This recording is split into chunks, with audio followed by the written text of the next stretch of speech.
Hello, my friends. I hope you've had a great day.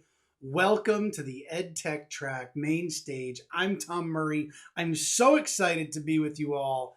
Let's talk about personal and authentic cultures of innovation. But listen, I will never start anything I do, regardless of what your role is. Maybe you're an EdTech startup. Maybe you work for a well-established company. Maybe you're an educator. Regardless of what your role is every single day, thank you for what you do. Thank you for the late nights. Thank you for the early mornings. Thanks for trying to solve the problems that we're working through, whether it be in our schools or what have you. Your work matters every single day. So here's actually what I'm going to ask you to do. I want you to do this real intentionally. We're going to come back to it in about 45 minutes. I want you to pull out your cell phone. Go ahead, pull it out. I want you to open up, scroll through your contacts. I want you to find somebody that you love and care about that you haven't connected with in a long time. Go ahead and do that. And what I want you to do, you have 30 seconds to simply find that person and send them just a real quick message in the next 30 seconds to show them that they have value, that they matter, that you missed them, whatever the case might be. You've got 30 seconds. Do it. 30 seconds. Go.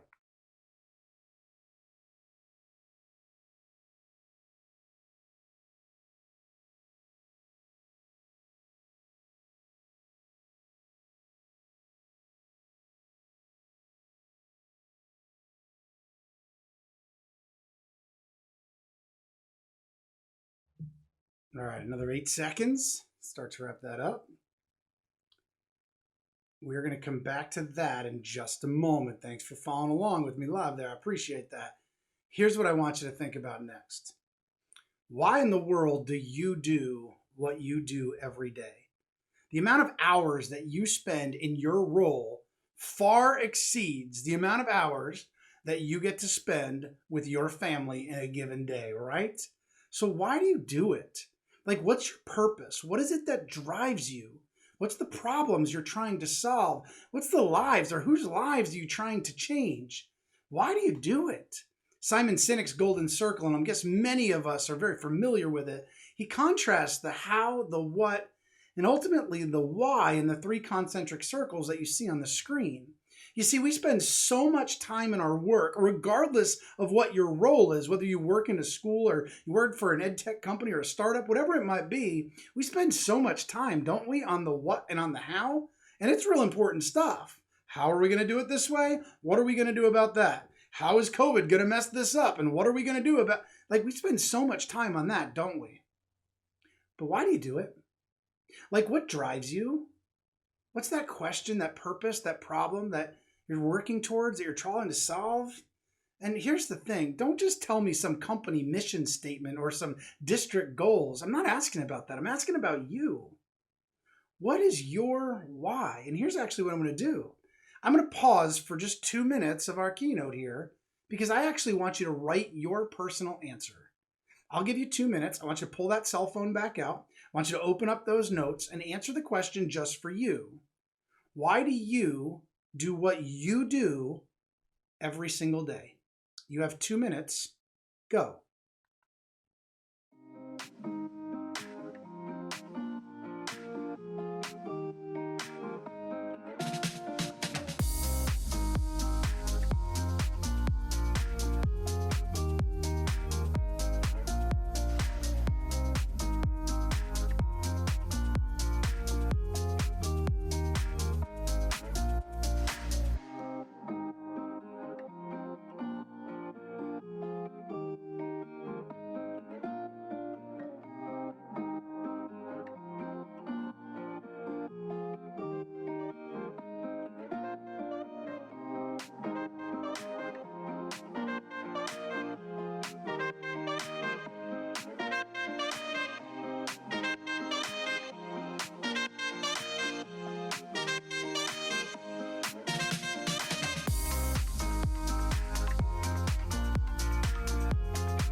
Okay, and stop. Your why, your purpose. What drives you? What is it for you? I actually want to show you this next clip. It's one of my favorites that's out there. I use social media very selfishly, meaning there's a heck of a lot of people out there that are a lot smarter than I am, that share great resources, that share great tools every single day. So I was on Twitter about a year ago and somebody tweeted out, "That's the best why video I've ever seen." This guy came up, Michael Jr. I'll humbly tell you, I had no idea who he was when I clicked on the link. And here's what I want you to watch. In the next 3.5 minutes, Michael Jr., in the first minute, is going to introduce the crowd, probably about 3,000 people, to what he's about to do. And in minute 2 and minute 3, he interacts with a music teacher. He's going to ask the music teacher to do something and then change the context and ask the music teacher to do the exact same thing, but again, under a different context. He then brings it back to present day and he says some of the most powerful words that I believe you could hear in your role, whatever that may be. And I want you to take just a couple minutes to watch Michael Jr. in this clip. The series is called How Do I Know? And a lot of times when people hear the phrase, how do I know, the next thing they say is what? How do I know what? But the key really isn't to know what, the key is to know why. Because when you know your why, you have options on what your what can be. For instance, my why is to inspire people to walk in purpose. My what is stand-up comedy. My what is writing books. My what can be going out with some friends to eat. In fact, another what that has moved me towards my why is a web series that we have out now called Break Time. So every Wednesday at 3 o'clock, you should subscribe to the channel. We do a series called Break Time on YouTube. So 3 o'clock, we drop a new episode. One episode in particular, I'm about to show you a clip to. We were in Winston-Salem. So Break Time, this is how it works. I travel the country, I do stand-up comedy, probably an hour, hour and a half at an event. And in the middle of my show, I'll just sit down and start talking to the audience. And funny just happens. Or I'll meet somebody who's really interesting. So I met this one guy, and he said that he teaches music at a school. I was like, all right, you teach music, can you sing? And then I'm just gonna show you the clip. Check it. So you're a musical director. Cool. Yes, sir. All right, so let me get a couple bars of like Amazing Grace. Can you do the first part of that? Go ahead. Amazing grace, how sweet the sound that saved a wretch like me. Wow. That bro could sing, you know what I'm saying? All right. Now, what you give me the version is if your uncle just got out of jail, you got shot in the back when you was a kid. I'm just saying, let me see the hood version real quick, if you know which version I'm talking about. Just see if that exists. Let me see what you got. Amazing grace, how sweet the sound that saved a wretch like me.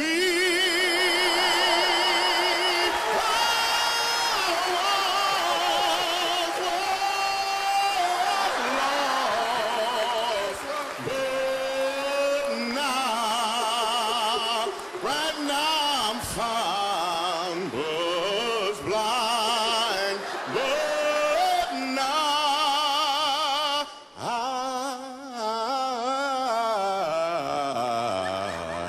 I see.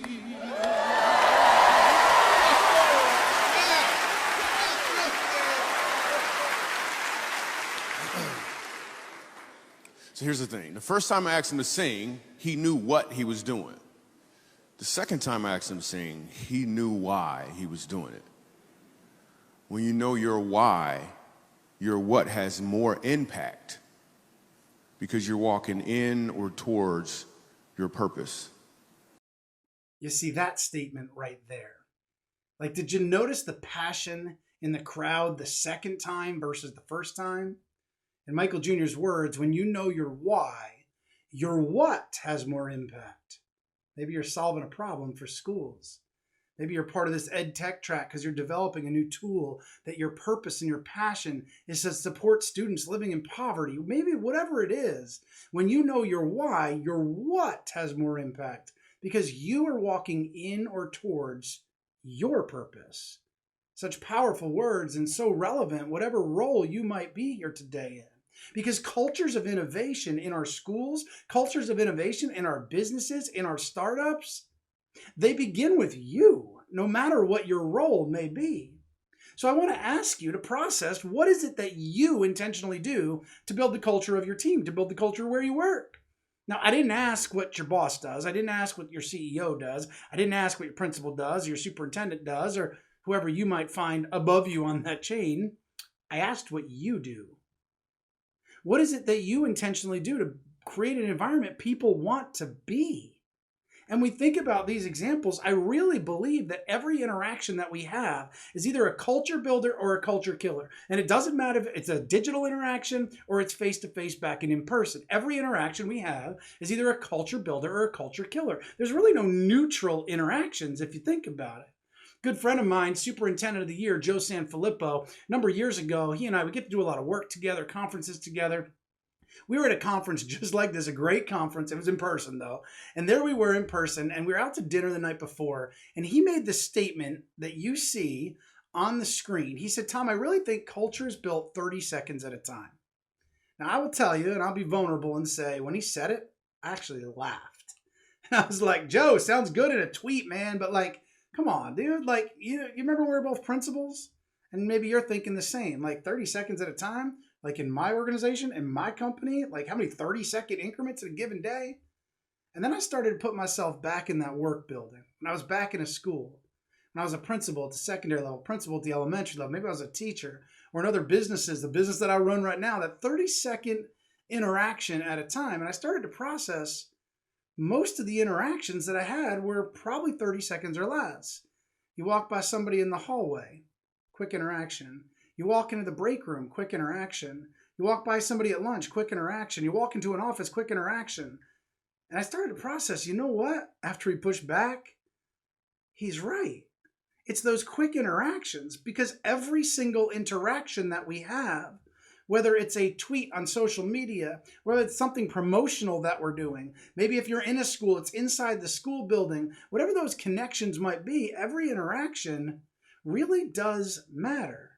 You see, if everyone on your team had your attitude and also gave your effort, what type of work environment would it be?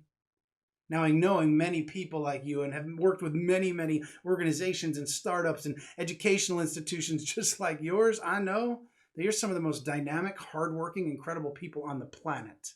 But just process this morning when you got up.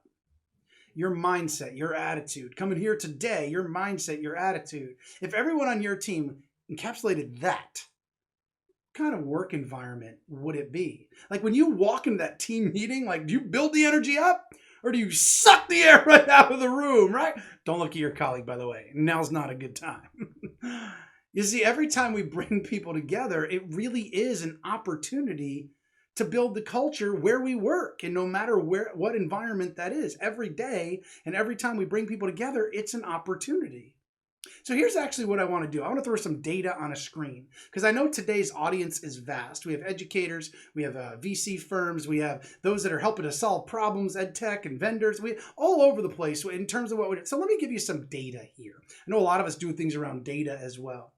You see, let's put ourselves, no matter what your role is, here's a snapshot of a student.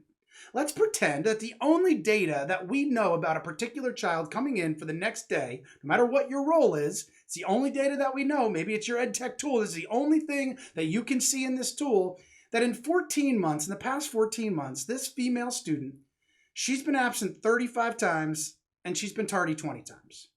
What are the judgments that we might make? I'll ask you to jot one of those down.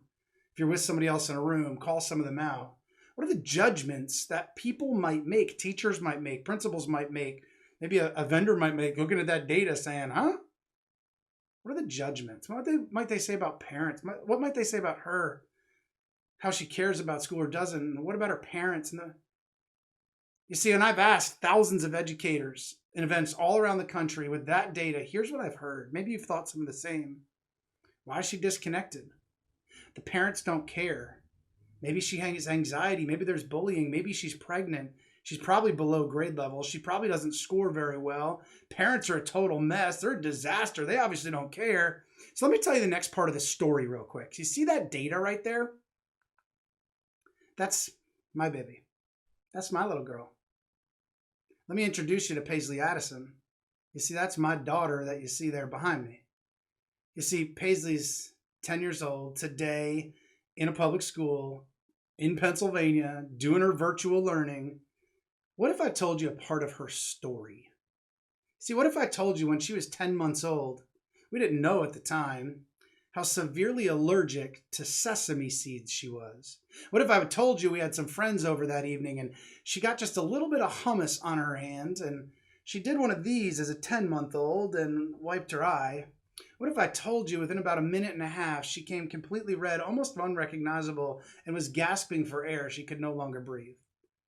What if I told you what it was like as daddy to take her little 10-month-old body running into a hospital screaming for an EpiPen? What if I told you the moment I can picture now, like when a nurse ran out of the back with an EpiPen with tears in my eyes and stabbed her in the leg, and as I started to see life kind of return back to her and color return back to her? What if I told you what it was like to lay next to her crib that night, just listening for every single breath? What if I told you that in those 35 absences, every single one of them, she was 2 hours from our house undergoing food allergy therapy? By the way, she was the first child in the Northeast to undergo food allergy therapy for sesame. What if I told you in those 19 absences, 19 of the 20 absences, I should say 19 of the 20 tardies, excuse me, one of them we were just late, and 19 of them, we were also 2 hours from our home, where you get a 7 a.m. appointment, she come back at 1 o'clock. You know why I share all that stuff vulnerably? Because it's part of her story. And in looking at her, you would never know. And as part of her story, what if I told you those 14 months later, she now eats 2,000 seeds of sesame every single day?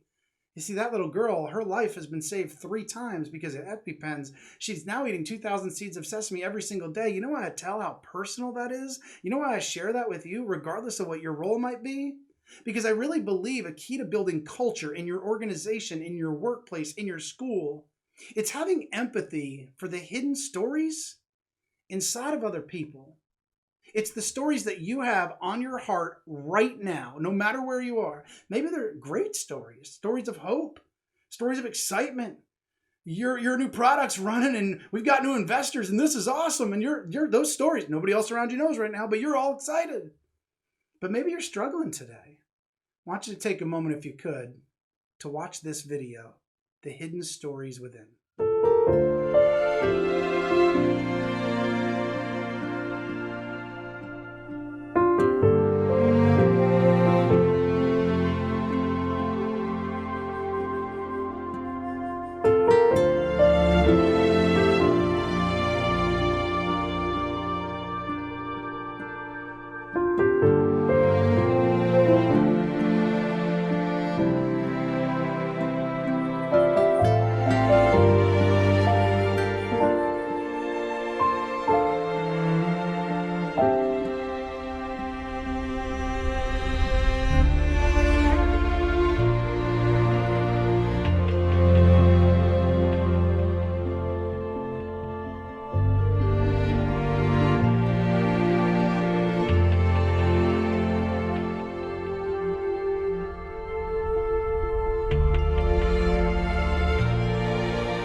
powerful thoughts there, huh?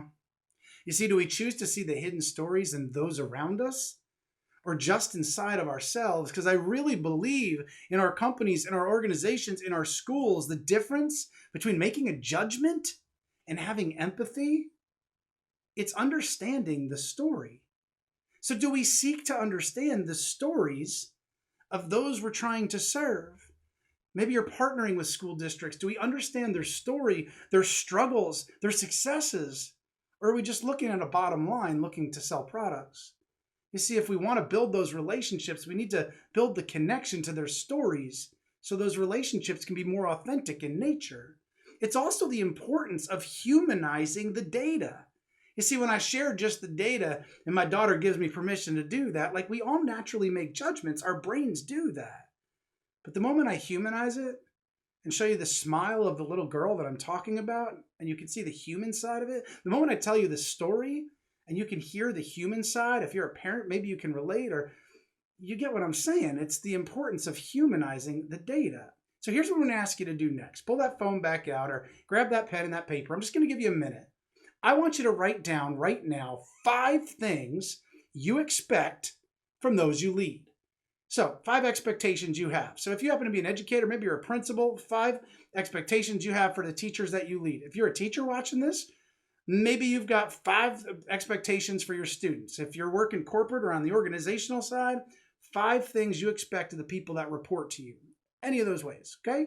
You've got 1 minute, 5 expectations, and those you lead, go. Write them down.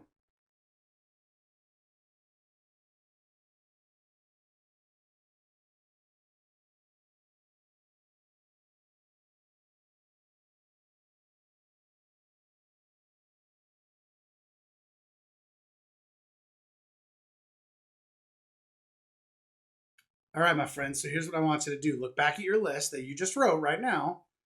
Here's my question for you. So how do you model every one of those?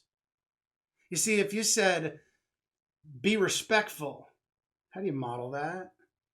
Maybe you're the educator that's talking about students and being respectful, and yet you're gossiping down the hallway in a faculty room. If you said, give your all, how do you model that? If you said, learn new things, how do you model that? Let me tell you about a time recently where I messed this up pretty bad. You see, pre-COVID, I was flying virtually every day. I flew 152 times last year. I fly all the time. This one particular week back in February, pre-COVID, I was flying 4 out of 5 days, but I was home on this one particular day. I get home and I see my babies. I'm having conversation at the dinner table with them, and we're having some of that conversation. And right before the dinner table, my son comes rolling over. He's holding his iPad. He's over there like this, rolling around. And I'm like, Caden, I see it come from a mile away. I'm like, Caden, bud, like, go put your iPad down, honey. We're about to have dinner as a family. Go, you have no iPads at the dinner table. And so there I was. We all sit down for dinner. We say grace. And I'll give you some context. I was working with the U.S. Senate and the U.S. Congress, the U.S.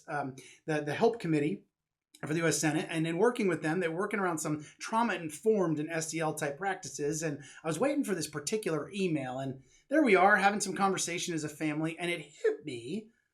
I didn't get that email yet. It was supposed to come today. So I'll be honest, I do one of these. I pull my phone out of my pocket. I'm looking down to the side and I'm like, well, there it is. That's senate.gov.us. And I do one of these and I pull it up and I'm reading it. My wife kicked me so ridiculously hard under the dinner table. And I look over and she's like, how hypocritical of Tom Murray.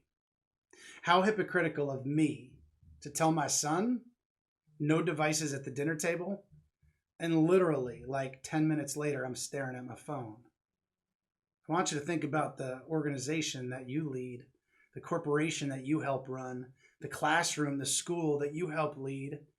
You see, modeling expectations in our work, no matter what your work setting looks like, it builds trust.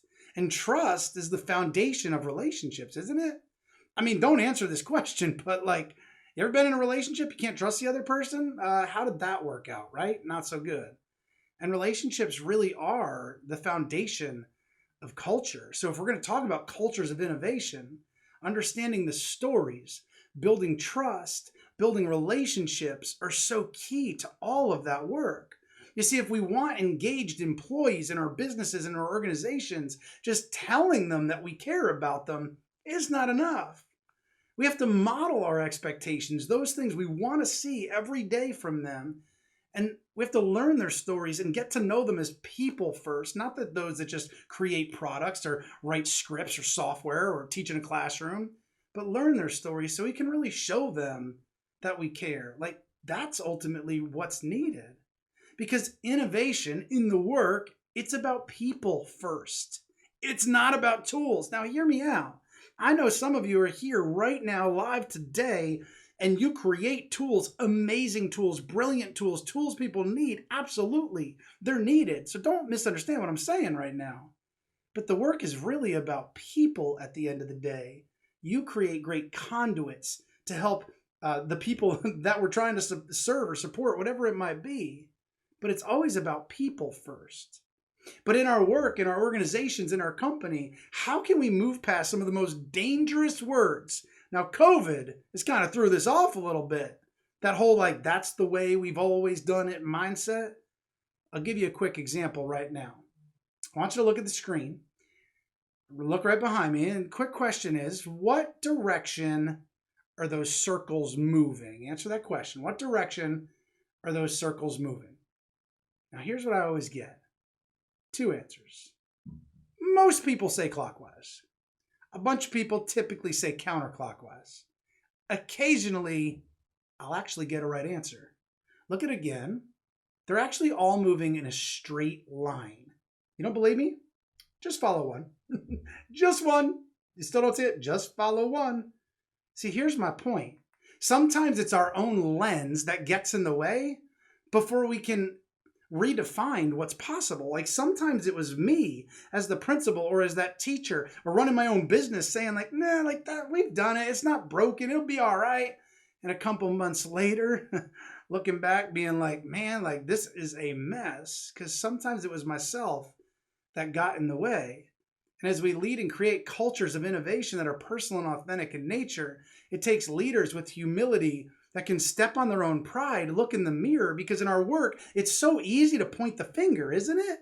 Well, if my venture capitalist would actually just, if our CEO would finally just, if my superintendent would actually, like, that's so easy. You know what's hard? Arguing with the person that I shave with in the morning, like looking in the mirror and being like, well, what's my role with all of that? Let me share a quick story here. You see, I live outside of Philadelphia, and outside of Philadelphia is a place called Sesame Place. Sesame Place is an amusement park, just like it sounds, for Sesame Street stuff. So what you're looking at right there, that's the big kid roller coaster known as the Vapor Trail. Now, all day long, my little boy, Caden, I introduced you to him earlier, 3 years old at the time. He's pointing at that, pointing at that, pointing at that, pointing at that, pointing at that all day long. Daddy over here, just a dude's day out, two of us. I'm looking at him like, Cade, bud, you're 3. Like, you've never been on a roller coaster. Like, we don't want to do that. Like, why don't we go see Bert? Like, let's go see Ernie. Like, you don't want to do that. Let's go on the teacups. Cade, you don't want to do. Now, I don't know about you, but when my son asks me for the 165th time that day, literally, to go on a vapor trail, I lose my cookies. I'm like, fine. You want to go on the vapor trail? You're going to go on a vapor trail. You want to go? And I grab his little hand. He's smiling from ear to ear. He's 3 years old. We walk over. He was tall enough. We walk over. We sit down. We get in line. We sit down. He is smiling, looking around from ear to ear. And I'm looking at him like, son, you have no idea what you're in for right now. Son, welcome to the world of natural consequences. You want to go? You want to ask Daddy the 165th time after I said it's not a good idea? You're going to go. So we get rolling, we get started. I love roller coasters. He's never been on one. We get going. I'm like, woo, vapor trail, like loving it, right? This little guy, yeah, not so much. Total disaster. Like, see, me, I was good. That little guy, he thought we were going to die the exact same time, like the whole time, really. See, here's the thing that's interesting to me. You know why I tell you this story? Because we were experiencing the exact same thing at the exact same moment of time, at the exact same place on Earth. Scientifically, everything was identical, except for one thing, our experience. You see, I knew we were going to be okay. I've been there. I've been around the block. That little guy right there, he had never gone through that. You know what I know about you, respect about you? Our experiences that we bring today to this great beta conference. It's all over the map. Some of you in your organizations and your companies, you're just getting started. And you're looking across the way at another place that they've been at it for a long time. And we see some of these examples. This is what's so real in our world right now. Whether it's coronavirus, whatever it might be in our world, fear is so real, isn't it? But you know what I know about fear? Fear can mean that we're going to forget everything and run. Like, nope, not here, not in our company, not in our organization, not in our school district, not here. But you know what I know about you?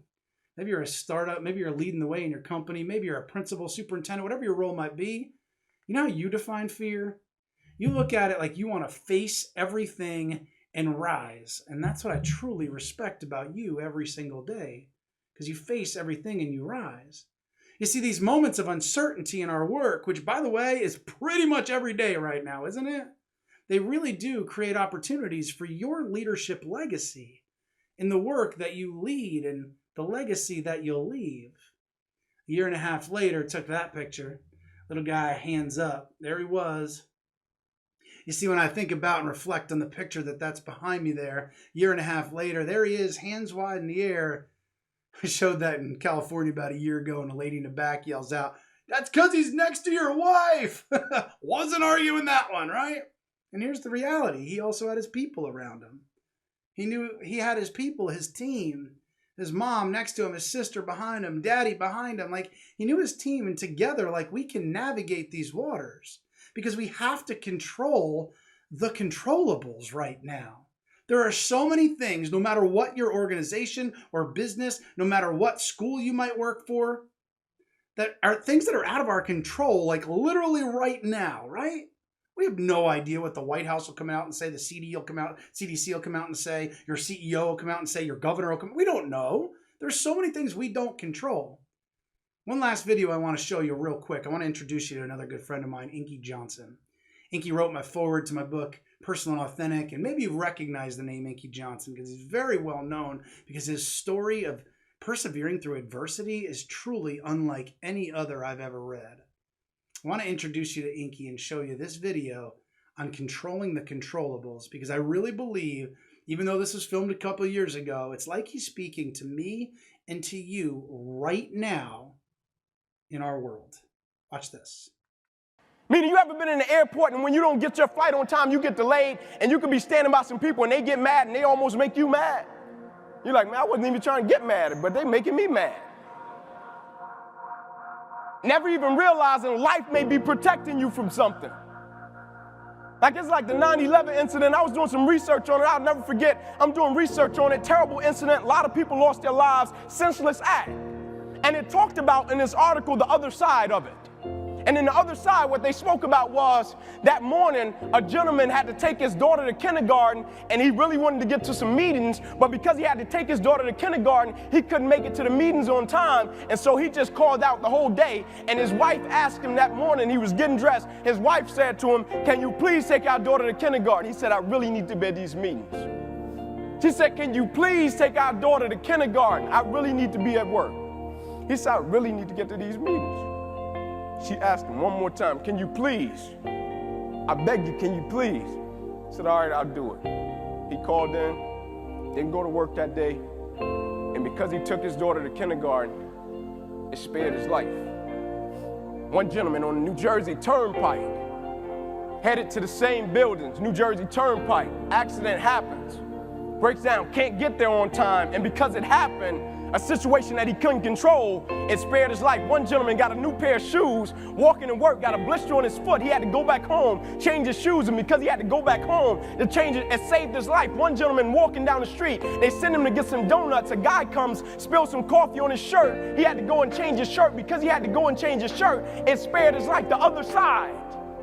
Meaning things happening out of their control, and because it happened out of their control, it spared their life. Meaning at a certain point, when do we control the controllables? Attitude. When do we control the controllable? Focus.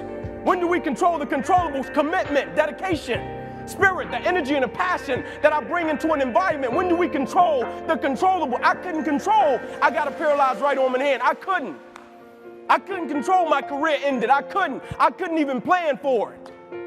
But when it happened, I could step back and say, okay, life, I can no longer play the game of football, but let me extract that dedication and commitment from the game.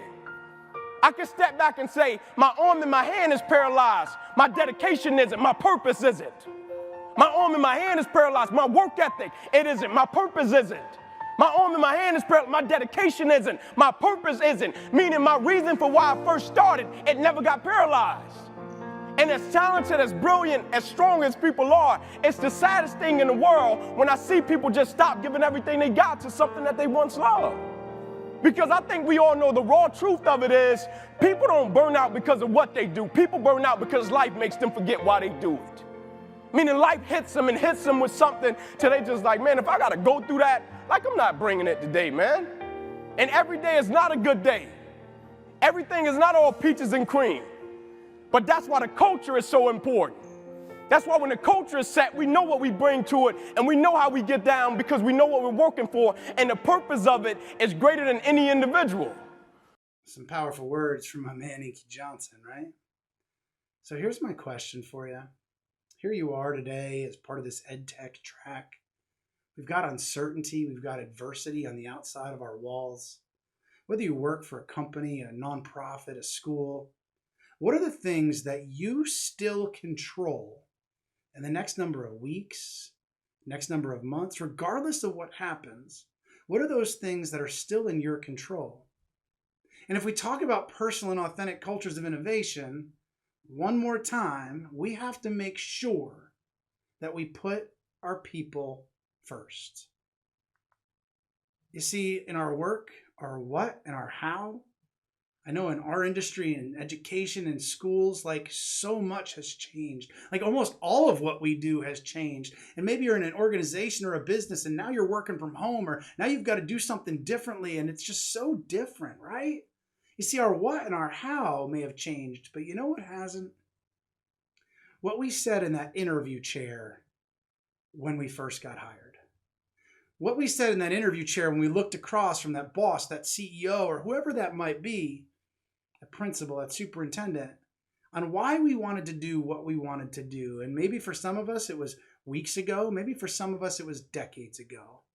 Because our why in our work, regardless of what it may be, in the midst of a global pandemic, has not changed. I want you to take out your phones one final time. I'll do so as well. Just about a little over 40 minutes ago, I asked you to send a text message to somebody you loved and cared about. And here we are today, reaching out to a few hundred people all across the country, simultaneously, live right now. And we simply built people up, encouraged them. Who's that person on your team? Who's that person in your company, in your organization that needs 30 seconds of your time? 30 seconds of encouragement? Who's that person you know is struggling as an individual, as a man, or as a lady that's just something that maybe some encouragement from you? Who's that client that you have, that you're building that relationship with, that you're learning their story, that you could reach out and connect and make that call, send that email? And it's not a sales email in that regard. Maybe it's just one to show the respect for them as an individual and to show that they care, that you care, and that they matter in the work. My friends, it's been an honor to be with you today. It really has, and I look forward to answering your questions here in just a couple of minutes. But I want to thank you for what you do every single day, whether you're solving problems, working with our schools, running a startup. Don't forget to take care of yourself in this process. Your story in your great school, your district, your organization, your company, your story, it's not finished yet. Go get it.